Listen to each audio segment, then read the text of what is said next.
29 janvier 2019, retour d'exil de 70 personnalités politiques proches de l'ex-président Laurent Gbagbo.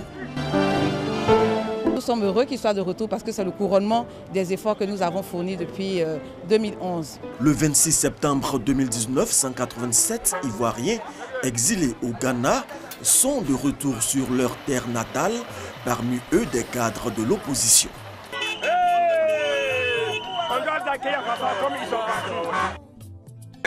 Nous arrivons, le gouvernement est là pour nous accueillir, nous venons pour la réconciliation. Au cours de l'année 2019, ce sont 42 convois qui ont été organisés par le HCR et la DARA, la Direction d'aide et d'assistance aux réfugiés et apatrides, pour le rapatriement de plus de 3000 exilés. Le résultat, en fait, il a été d'abord obtenu par mettre en place un cadre juridique qui permet ce rapatriement. Donc, je veux dire que les accords tripartites ont été signés avec tous les pays d'asile, donc entre le gouvernement de Côte d'Ivoire, le HCR et le gouvernement des pays d'asile. Donc, ce cadre juridique a permis de garantir le rapatriement de ces personnes. Comme vous le savez, le contexte national se prêtait déjà au retour de nos compatriotes, notamment des personnalités dont vous parlez. Parce qu'il faut noter que le chef de l'État, son Excellence M. Alassane Ouattara, a à maintes reprises tendu la main à nos compatriotes qui étaient encore en exil. Il leur a maintes fois demandé de reprendre, de regagner le chemin du retour. Et je pense que c'est déjà un point fort et un élément assez important qui a pu jouer justement dans leur décision de retour. À cela, il faut ajouter la signature par le chef de l'État qui, pour joindre l'acte à la parole, a, en août 2018, pris une ordonnance justement portant amnistie. Et donc, je crois que c'est aussi un second élément qui a pu jouer en faveur justement de ces retours que vous constatez là.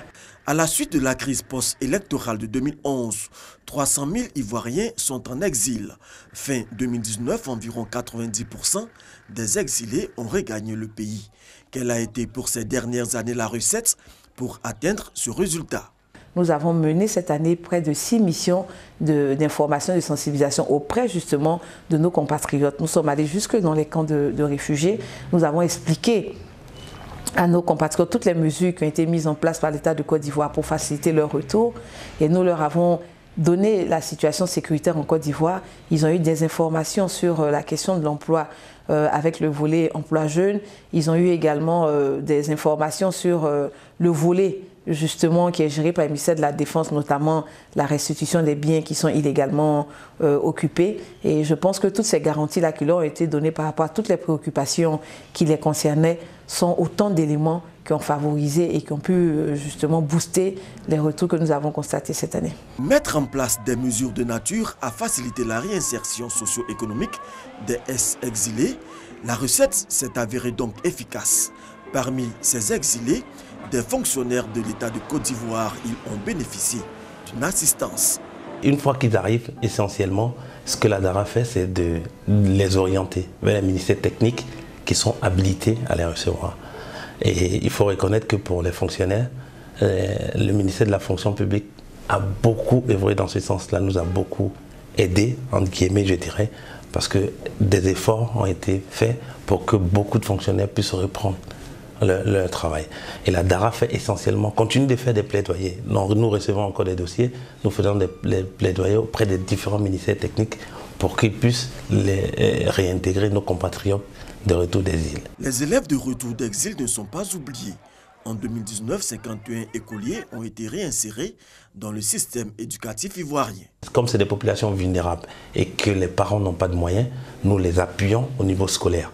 Donc même on les assiste même jusqu'aux maîtres de maison pour lesquels on donne des subventions pour qu'ils puissent obtenir des maîtres de maison pour essentiellement ceux qui sont dans les classes d'examen. La politique de la DARA n'est pas de faire des rapatriés des éternels assistés.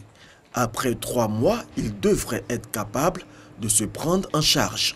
Quand ils viennent, ils veulent déjà être pris en charge totalement. Or, on sait qu'ils reviennent chez eux. C'est là le problème.